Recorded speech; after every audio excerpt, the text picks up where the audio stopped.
De ce să nu-ți iei un apartament vechi? Când stai să te gândești între nou și vechi, adu-ți aminte de asta. În mod normal, apartamentele vechi sunt cele încadrate între 1970-1990, adică practic au 55-35 de ani, mai au un pic și au ajuns la limita de exploatare. Dacă există o expertiză de structură, 50-35 este ok. Dar în cazul apartamentelor nu e cazul. Verificări, infiltrații, subsol, acoperiș. Majoritatea au terase. În cazul blocurilor noi nu e cazul.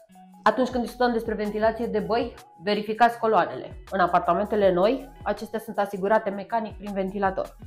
Întreținere, tâmplărie și infiltrații, pentru apartamentele noi nu e cazul. Discutăm de o tâmplărie cu calitate superioară. Care sunt miturile principale? Avem, betonul actual este mai slab decât cel vechi. Nu este. În mod normal, toată tehnologia ne permite să alegem betoane cu mai multă calitate și cu un adeziv net superior anilor trecuți. Armare mai slabă azi decât în trecut.